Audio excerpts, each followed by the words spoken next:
welcome to another episode of the Nutmeg Assist podcast brought to you by the Nutmeg Assist, obviously. But myself, Rithwik, the host, and I'm joined by Chris, who's my co host. Welcome, Chris, once again after a week off. Hi, mate. You okay? Yeah. Yeah, all good. I was pretty gutted that we couldn't record it last week or probably in the last week frame because of some technical issues here. The weather's been messing around here, so Yeah. No. right. No. So yeah, I'm just all good apart from the fact that Liverpool got knocked out of the Champions League and we're gonna end the season trophyless again.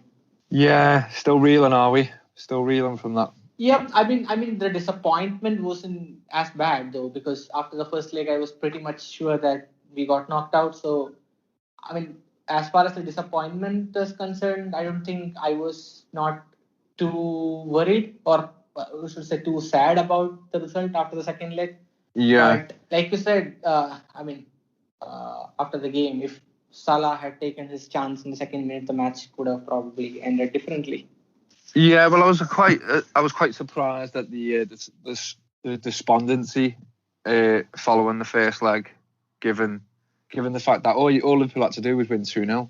And they were always going to get chances. If Salah scores that chance in the second minute, which he should bury, to be honest.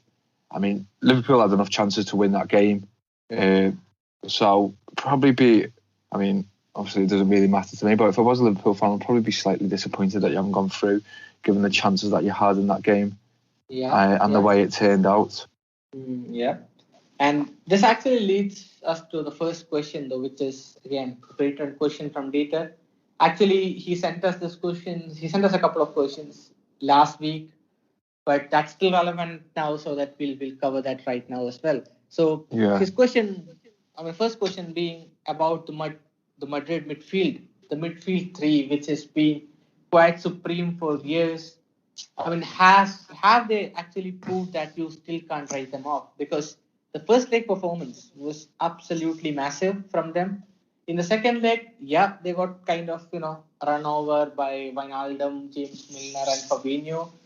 Yes, Fatigue did play a part because of that crunch El Clasico in the weekend. Toni Kroos was kind of carrying a small niggle as reported. So you probably could expect them to, be fatigued, but the first leg performance was kind of supreme. And I think this season probably has showed that Madrid have been relying too much on Karim Benzema and that midfield three of Casemiro, Kroos, and Modric. So do you think it still isn't time to write them off? No, you can't write them off, especially if you're going to allow them to dictate the flow of the game and dictate a tempo of a game. I mean, Toni Kroos and Luka Modric have been two of the best midfielders in world football for at least 10 years now.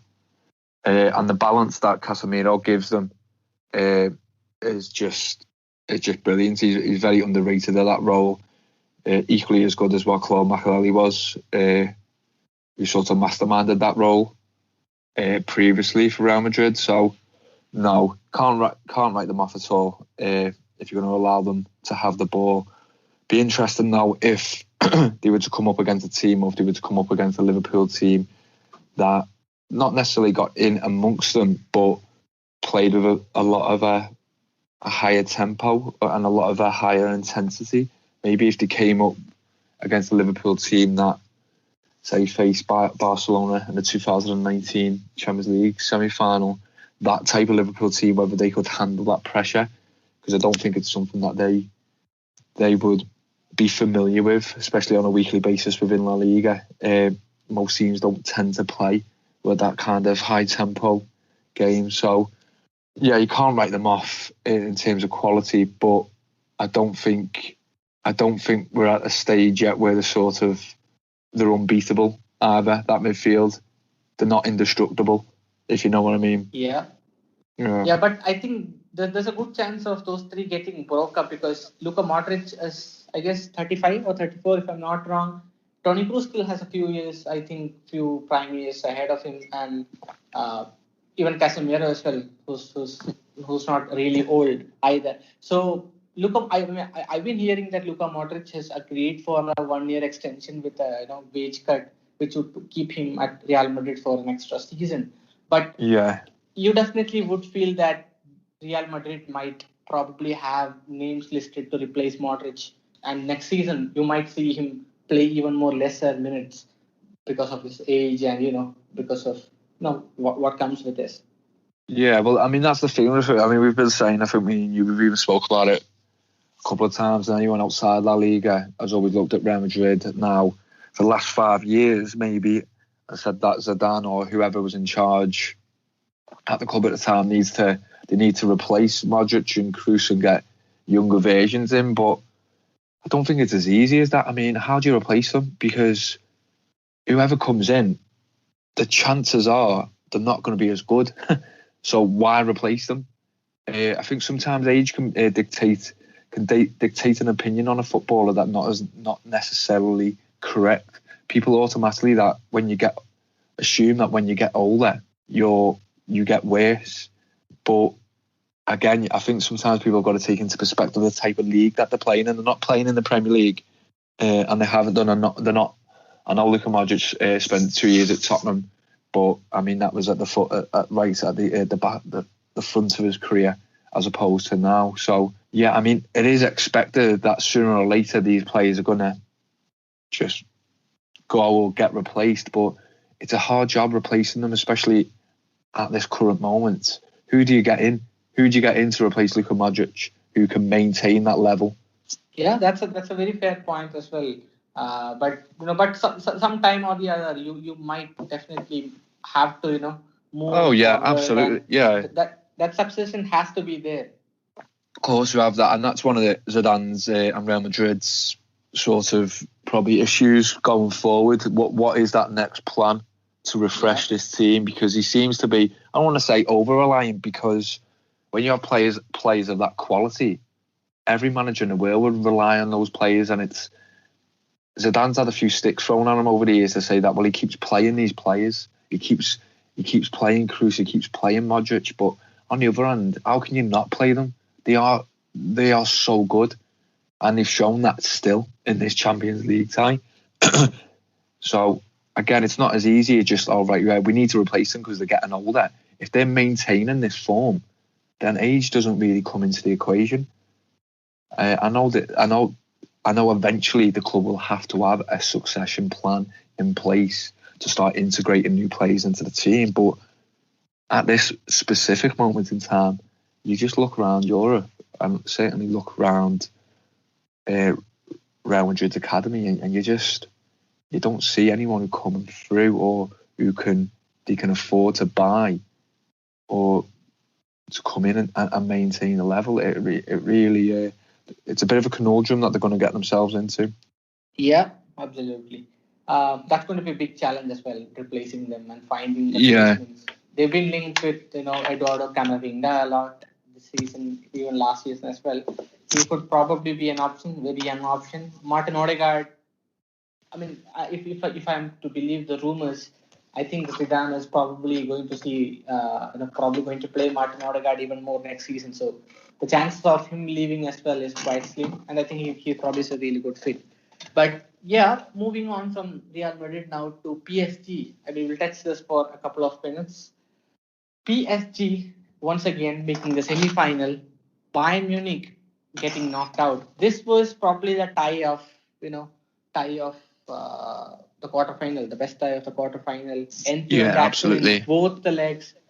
I mean, Neymar had a chance. Neymar had not just one chance. He had multiple chances to bury the game beyond Bayern's reach. But eventually the game finished 1-0. Yeah. And there was constant pressure on PSG. I mean, I watch PSG a lot, but I've not kind of seen them being, kind of knock the ball up giving away the ball and parking the bus or kind of defending deep. So they kind of had that kind of attitude towards the end of the game. They were in a panic mode, I would say, because they were kind of all shattered all across the pitch. But they gave it their all. They kind of sneaked out the result as well, which is what is the most important thing. Yeah. You said You said PSG hasn't become a Mauricio Pochettino team, which is absolutely right. It still completely hasn't transformed into that one yet. But despite not having Marquinhos, but despite not having Marco Verratti, despite having a tired Leandro Paredes, marshalling that midfield, they still managed to sneak out that victory. And do you think this probably is going to be PSG's year? Oh, they didn't have Marco Verratti as well, which for me that was a big miss for them. So I don't know if it's going to be their year. I mean, like you said, I still don't think Mauricio Pochettino has got his full stamp on that team just yet, but he has got experience of being able to and he has got experience, a little bit of know-how on how to get into a Champions League final at least through Tottenham. So it's hard to say. It is really hard to say whether they can beat Manchester. I think what I worry about PSG is actually, what my main worry with them going into this Bayern Munich game was what would happen if at any point they went 1-0 down or they went behind, a bit like in last year's final. The minute Bayern Munich got that first goal in last year's final, the game was over because PSG just sort of lost all kind of tactical discipline to get in the game, and they seemed to want it too much. As where this time, when they went 1-0 down in the second leg, they actually persevered. So I think that was a big mental thing for them. Actually seeing that game out, and actually, I know they didn't win the game, but they actually going through under those circumstances would have done a lot more for them if, to say, they went on and won that second leg 2 or 3-0. So it's probably done them better getting beat and actually going through than what it would have if they would have won the tie convincingly, which, given the players that they had out, like you mentioned, I know a lot of it has been made given Lewandowski's injury and the impact that it had on Bayern, but some of the players that you just mentioned there, that would have had just a big of impact on PSG. Yeah, absolutely. I mean, missing someone like Marco Verratti and Marquinhos, who was like really good in the first leg, it's not easy. It's very hard. But like you said, they were kind of disciplined. I know they were knocking off balls left and right, clearing all attacks as well. They defended resolutely. I thought Keylor Navas kind of tried his all as well. He tried to keep out. I think he was pretty vocal as well at the back, Keylor Navas, which is like really amazing to see from a goalkeeper. Let's not take nothing away from PSG. I mean, we've mentioned there about obviously how defensively resolute they were, and they showed a bit of character staying within the game, but they deserve to go through in that second leg. They were the better team. They should have beat Bayern Munich in that second. But obviously Bayern Munich got their own issues as to how they play or approach that game, knowing what PSG's strengths are. I mean, why would you just persist with that high line when you're playing those players? Is just a bit tactically naive for me. But just speaking about PSG, I mean, on our prediction show the other week, I mean, I predicted that PSG would win the first leg 2-1, didn't I? I'm actually going to make a little bit of a bold statement here. If Marquis, again, we'll touch on the Lewandowski injury in a minute and the impact that had, but Marquinhos scores that second goal to put PSG up in the first leg, to put them 2 up, and then he goes off the pitch injured just afterwards. I actually think that if he doesn't go off injured, then this tie would have been over in the first leg. I think PSG would have ran away with it that night. I don't even think it would have been an option for Bayern Munich to get back in this time, because I actually think PSG wouldn't have conceded a goal that night if Marquinhos didn't go off injured, I don't think. Yeah, that's actually a very fair point, and I think I've seen a lot of people mention that. I kind of hold a similar sentiment as well. I thought he was really good, and they might have been more solid at the back if he hadn't gone injured in the first leg. But I mean, taking this particular topic to the next one, Robert Lewandowski, such a big miss for Bayern Munich. I know they even missed Serge Gnabry, but Robert Lewandowski to Choupo-Moting. I mean, that's a huge downgrade. I mean, no disrespect to Choupo-Moting at all, because I felt he kind of did his maximum. He kind of tried his best to do whatever he could. But that's a maximum that Bayern could, kind of get out of Choupo-Moting.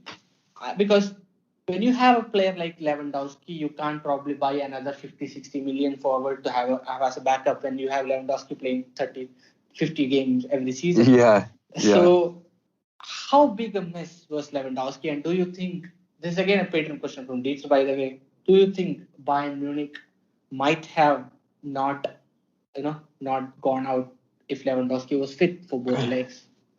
Yeah, I mean, you can't put into words how big of a miss he is for Bayern Munich and how big of a miss he will be for any club in world football. You're talking about probably the best number 9, or has been the best number 9 in world football for the last 5 or 6 years now. Certainly most consistent, just goals from season to season, every week.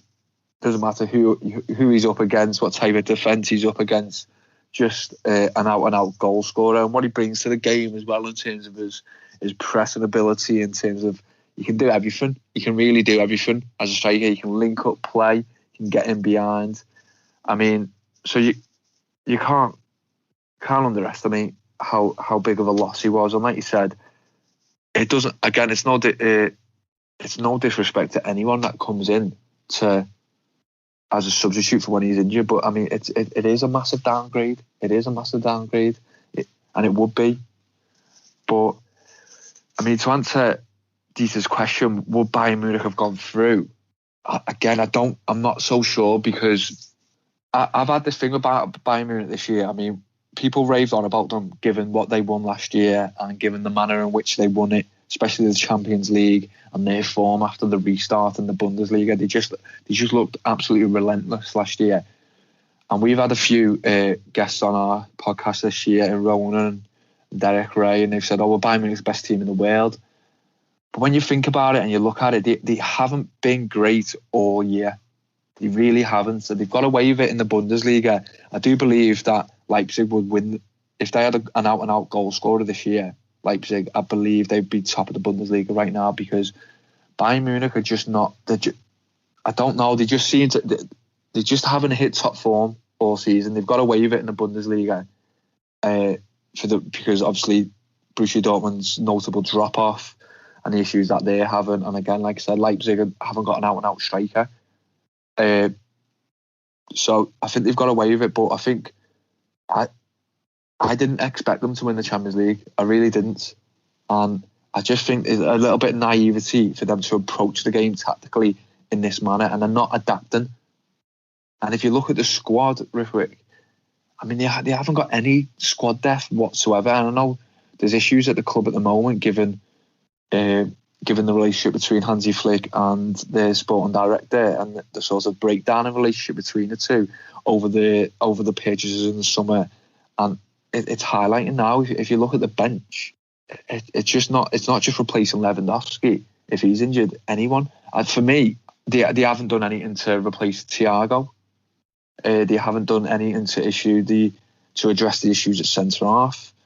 And the players that have come in, for me, are nowhere near the level that they need to be winning back-to-back Champions League titles. So I'm not so sure if Lewandowski was fit that they would have actually won the game still. I still fancy PSG to win this, just given Bayern Munich's tactical approach.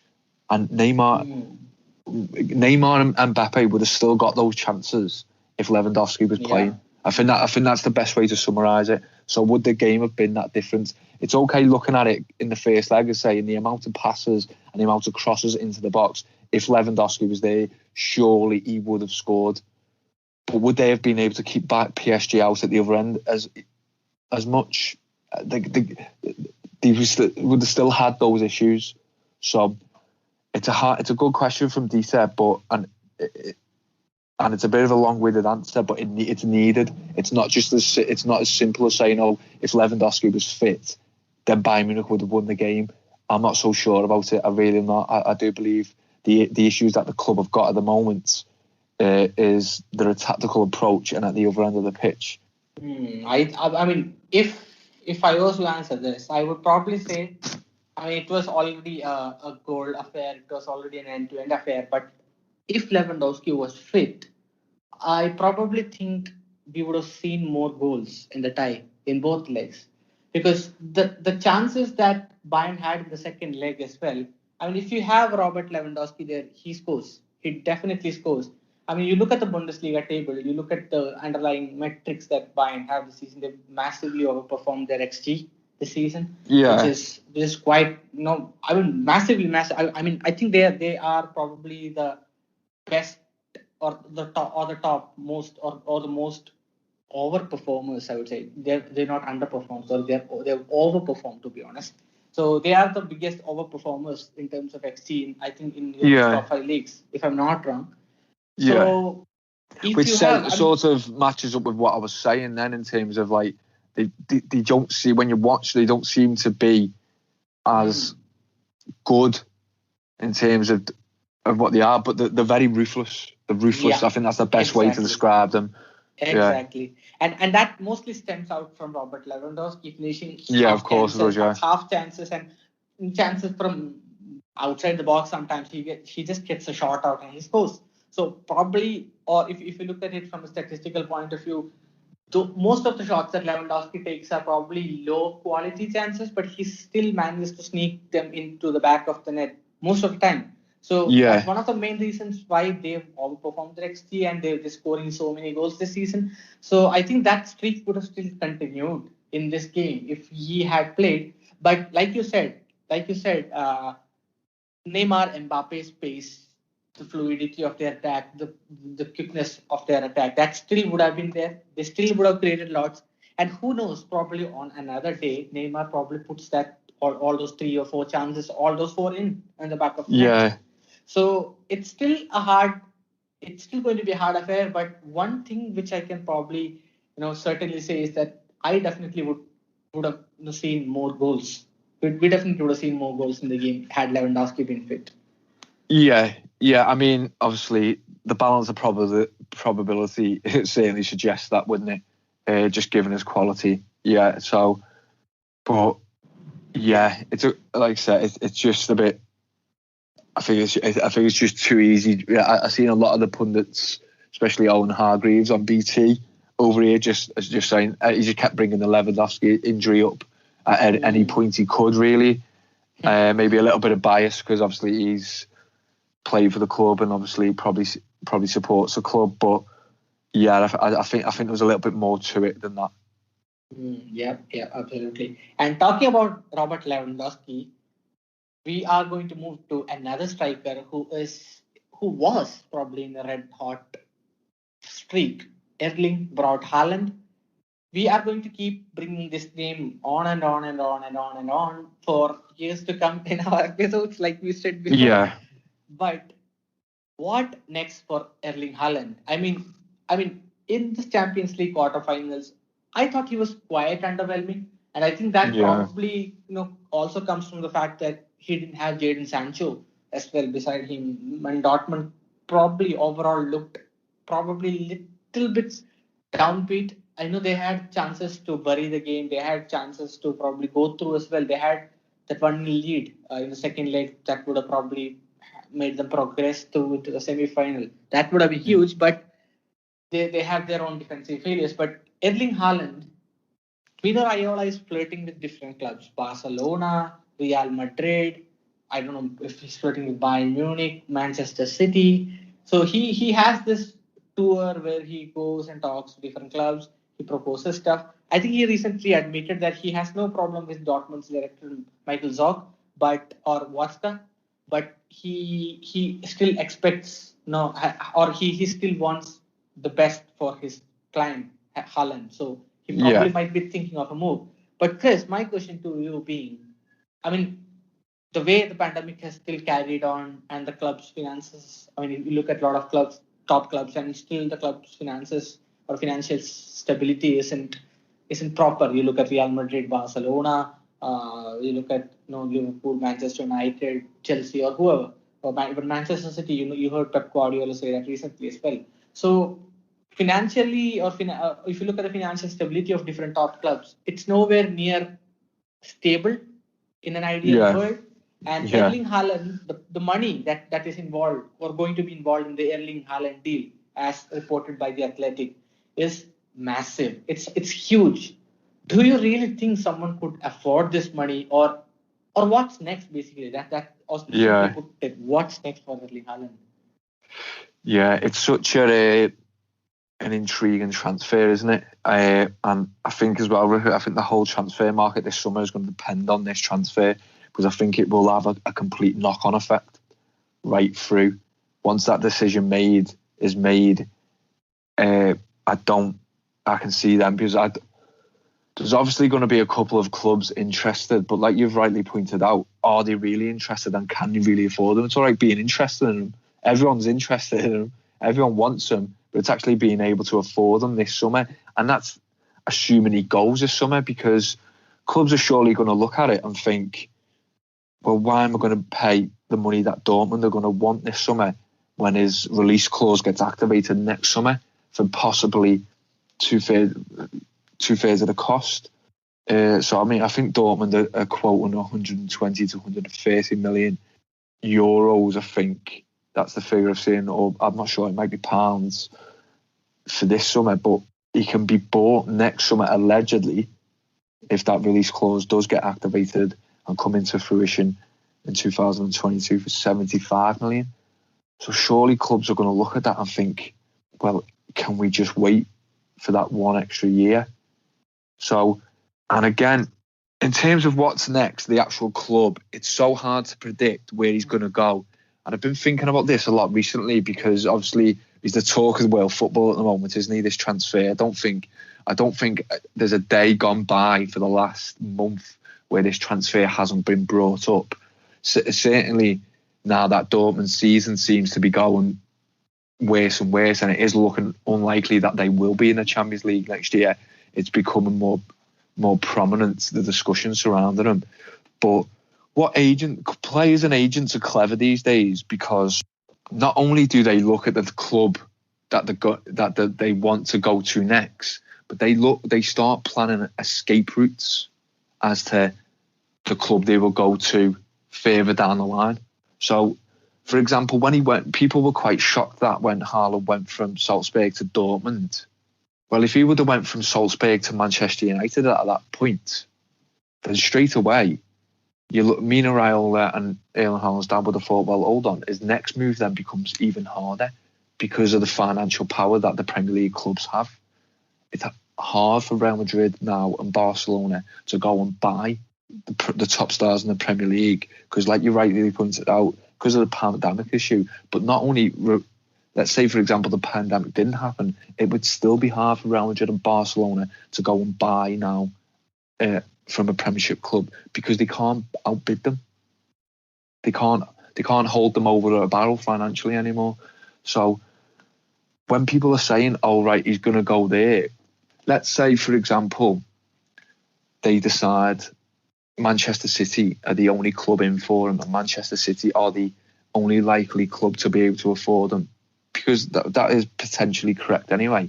They're going to look at it and think, well, if he goes to Manchester City now, you're talking that he's going to be at the club for the next 8 to 10 years, because it's unlikely that Real Madrid are ever going to be able to come in and outbid and prize him away from Manchester City because of the finance involved. As where I've read somewhere once in an interview that with his dad that he likes the idea of Haaland going round and playing in 2 or 3 of the top leagues. So he likes the idea of him going to Spain and playing in England throughout his career. Well, if he goes to England first, it's unlikely that he'll be able to go to Spain. As where if he goes to Spain first, it's not unlikely that he'll be able to go to England further down the line. So I think a lot of people, like you said, are paying a lot of attention to being able to say, oh, well, it's only Manchester City that can afford him. It's whether his agent team and the team that he's got set up, and he seems like quite a clever lad himself. Footballers these days are looking at the bigger picture. They're not just looking at the next move. They actually start planning 2 or 3 moves. They're planning their own careers now. And I think this is a fact that many people are taking into consideration as well. So another thing you've got to look at is if he goes to Manchester City, that automatically rules out him ever going to play for Liverpool or Manchester United or Chelsea, because the chances are Manchester City won't sell him to a direct club further down the line. So I think he's going to go to Spain. I think he'll end up in Spain. I've got a funny feeling he's going to end up at Real Madrid, but I've got a funny feeling it won't be this summer. Mm-hmm. I see it in this way, because you look at this season, you look at the financial aspect as well. Particularly just this season, and you look at the team scores as well.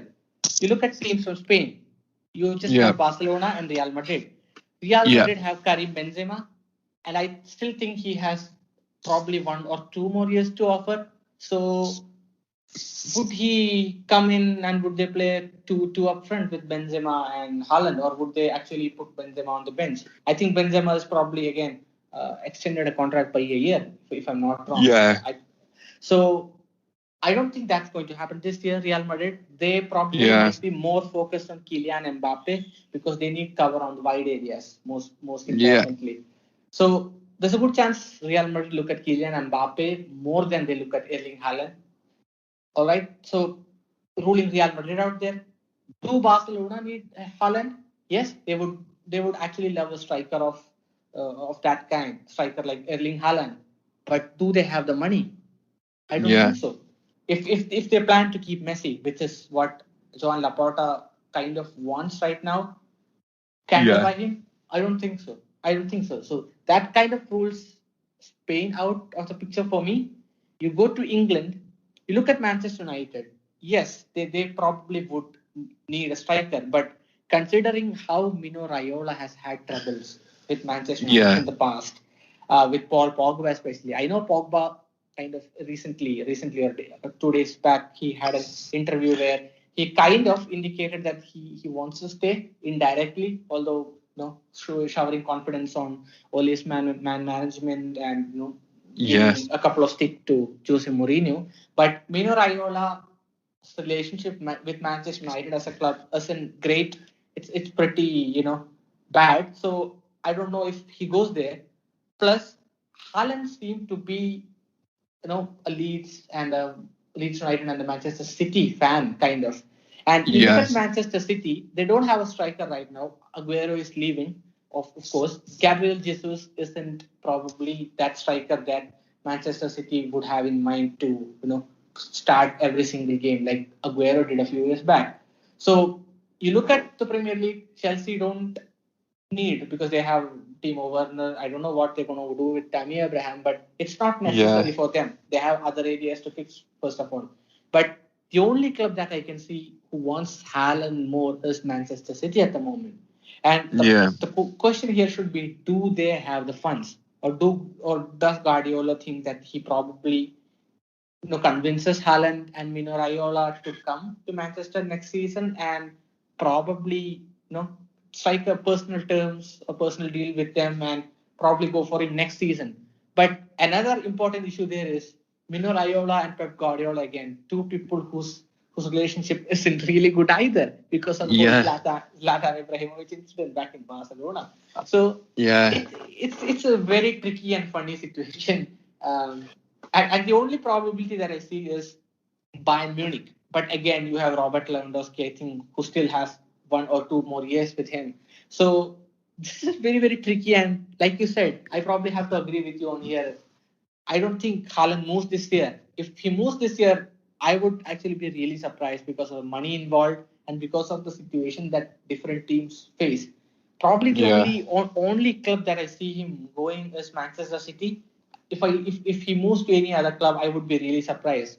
But personally speaking, from Haaland's personal perspective, or thinking in Haaland's point of view, does he remain at Dortmund for a year without Champions League football? Well, that's another question, isn't it? I get the impression that obviously they're saying all the right things, they're not being disrespectful to Dortmund, and they're sort of allowing Dortmund to think that it's in their hands, and Dortmund are coming out and saying, "Oh, well, we don't need to sell." They do. If they don't qualify for the Champions League this year, they will need to sell one player. So maybe I don't know if they've already got a deal tied up for Sancho in terms of or potential suitors for him. But you've brought up a very good point in Bayern Munich, because for me, that needs to be looked at, because they're not getting mentioned enough for me in this transfer. And I think if he stays at Dortmund this year, and I know the question is the Champions League football, but I think they will know, Haaland and his team will know who they're going to, whether it's this summer or next summer. I think if he doesn't move this year, okay, he will already know who he's going to next year. I think that decision, whether it goes through this summer, I think the decision will be made by the team, by himself and his dad and his agent this summer. So if they've got that in place, then and they've been sold the package by whoever the club is, then I do see him staying with. I think he can go without Champions League football for 1 year. But like you said, going on to the other point I was about to raise, and you brought up a very good point. Bayern Munich are not getting. I get the feeling that they're just hovering in the background quietly, and I think if he does stay this year, then that it suits them. It suits them for Haaland to come to Bayern Munich next summer as Lewandowski's replacement. It's like I said, Robert Lewandowski's what now? How is he? 31 now? 31 or 32. Yeah, 32. So again, I mean, we touched on it before, didn't we? The over-reliance on him at the moment from that club is what it is. But eventually, and we touched on it again with Kroos, the same issue with Kroos and Modric at Real Madrid, there will have to be a succession plan in place for who they get in when he does sort of start to maybe go beyond his prime years, Robert Lewandowski. So what will Bayern Munich do then? Is he going to be replaceable? But there's not many players that can replace Lewandowski, but I tell you one player who could, and that's Haaland. So I think I think if it is decided that he will stay for another year, and then it's then going to be down to whoever wants to pay the money, and I think a lot of teams will stump up that money. I think a lot of teams will activate that release clause if it is. I know Dortmund is sort of suggesting that there isn't one. I don't know if I believe that, if I'm honest. I think this release clause has got mentioned that many times that it has to have come from somewhere. It has to be correct. That could play into Bayern Munich's hands.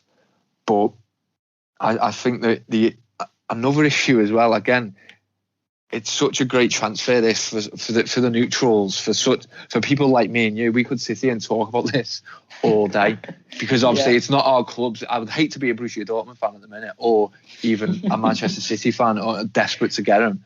It's for a neutral, for an Everton fan, knowing that I've got absolutely no chance of him ever signing for my football club. It's great to speculate who he's going to, because there's absolutely no bias towards it. I remember reading, he's quite a unique figure, Haaland, in terms of the size of him. If you weren't a football fan and you looked at the size of him, you would automatically assume that, he's just a big target man. But his size, but his size doesn't necessarily match his attribute set. He's really, really athletic, and he's really mobile. He can go in behind. And the speed of him for that size is so unique. He's quite the physical specimen, really. But I remember reading somewhere when he first came through at Salzburg, because of that unique size, I don't know if it was coaches at Salzburg, or it might have even been just after he signed for Borussia Dortmund, that they reckon later on in his career he could have muscle injuries. Or muscle injuries could become more common, given his mobility matched up to his size, and that they reckon when he gets into his late 20s, he will have to be managed accordingly. And this is another thing that his team will be looking at in terms of his next transfer. And he might even think, well, he's too young to go to the Premier League, given the intensity of the Premier League. If he goes now, those injuries might come in too early. And that's another reason why I'm swaying towards that he will move to Spain, because I think the intensity of the league will suit him better, and also it gives him that escape route further down the line. So, but again, another point that we raised before, I think the whole transfer market this summer revolves around this transfer, because it'll be interesting to see, obviously, then if he doesn't go there, if he doesn't leave, then for me the Harry Kane transfer becomes more inevitable, because the other teams will then say, well, we need a striker, or do they wait for, do you know what I mean? So the Man City, like I said, if we're going with your opinion that Man City need a striker this year because they're not playing with one at the moment, whether they're doing that deliberately, we don't know, or whether Pep actually wants to play without a striker, again, we don't know. It wouldn't be a surprise. But do they then say, well, if we can't get Haaland this summer, we desperately need one, we'll go and get Kane? Yeah. Do you know what I mean? So that affects that transfer, then that automatically rules them out. So the whole transfer market this year could have a massive domino effect from the minute he either leaves or he doesn't leave. Absolutely. And talking about Harry Kane, I know we kind of plan to discuss him today, but I'll probably keep this topic for next week where we record an extra episode, because we have a certain fixture to cover next week, and I think this topic would come in very handy then. So we'll probably keep this one for next week and Spurs when we cover Spurs actually. So one more question before we go for you, right? If you've got £10 now and you're placing a bet, right? No, actually, let's be big. Like, you've got £100 now, you're placing a bet, right? Yeah. Who are you putting your money on for Haaland who and when for Haaland to go? I mean, first of all, I'll make this clear. I mean, judging how I picked, I took lotteries in the past before. My luck's really bad, so I don't expect this to be on the mark again. But if I'm calculating this all pretty well and putting my gut instinct as well into action, this is so hard. I mean, with the points that you mentioned as well, especially with that injury one, which I wasn't aware of, I think it probably makes more sense for him to move to Spain. But I have a feeling if it's next season, I kind of have a feeling that he might end up at Barcelona. Ooh, yeah. No, I don't. Yeah, the only reason I'm saying that is because of how John Laporta has dealt with this whole Haaland saga this summer. And I know the fans are brushing off Barca and saying that you are full of debt and you're talking about signing Haaland. But I think 1 year holding on to Messi for another year and slowly starting to do the rebuild and probably letting go of Messi next year and bringing in someone like Haaland probably makes a lot of sense from a financial point of perspective view, as well as a footballing view as well. A stability period, another 1 year probably under the new president, a good stability period. They could still continue with Ronald Koeman under the helm. So I kind of think that probably might be, tipped when John Laporta and Mino Raiola met. I probably think that probably might have been one of the things that was mentioned to Raiola by Laporta. So I think Barcelona. Barcelona, yeah. I think when I close my eyes, I see him in a Real Madrid shirt. I don't see him I think he's a Real Madrid player. I don't think he's a Barcelona player, but it certainly will be interesting. I mean, you mentioned as well, another just at the top, just before we go, and you mentioned there he was quite disappointing, wasn't he? Or he didn't have the impact that I think many people would have looked at against Manchester City. It'd be interesting to, obviously you're the data man out of the two of us, so it'd be interesting to see what kind of statistics he had in those games. Did you manage to get any? I mean, I can't think off the top of my head whether he had a chance in those games. Did he have any clear chances on goal? I think he had like one or two in the first leg, isn't it? Where he should have scored. I think in the first leg. I think it was in the first leg where he had a really good chance, which he should have scored, but he didn't. But overall, I think what we expect of Haaland or someone like Haaland or an Mbappe is quite what we expect of Messi or Ronaldo these days. And we're not considering the fact that these two are very young. So I think with that kind of expectations, he was underwhelming. But if you look at the fact that he's still very young, he's 20 or 19? So when you look at it from that perspective, and when you look at it from perspective that he's one of the next big thing, I don't think he had a really bad game or anything of that sort. He just wasn't. It wasn't a one-man show, or it wasn't a carry job, or we did not see kind of a carry job from Dortmund. And I think one more reason probably why people kind of had a go at him, and not everyone, I think a very few. Why they had a go at him was because I think he wasn't a standout player either, which we've come to see a lot of times this season. It was Jude Bellingham over 2 legs. So I think that probably was another reason why I think a few people kind of slated him.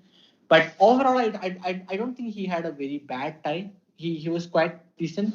But yeah, of course, he could have done better. Yeah, well, I mean, in the second leg, when it's set up for him to actually do it, especially once Dortmund got that goal, they sort of defended and he sat in deep. And I know he spent a lot of time sort of on the halfway line trying to press Man City, because they basically camped in their own half in the second leg once before Manchester City scored anyway. So, I mean, it definitely wasn't set up for him to do well in that second leg, I don't think. But yeah, I was just interested. I didn't watch the first half of the first leg. So I was interested to know whether there was any statistics surrounding that, and whether maybe potential suitors might have looked at that and thought, oh right, well maybe they've changed their opinion on him. But yeah, it would be good to see where he goes. I'm quite intrigued, because I mean, me and you could be completely wrong here. We're saying Barcelona and Real Madrid. He could end up at Liverpool or Chelsea. So if he ends up at Liverpool, I'm gonna have John Henry posters on my wall.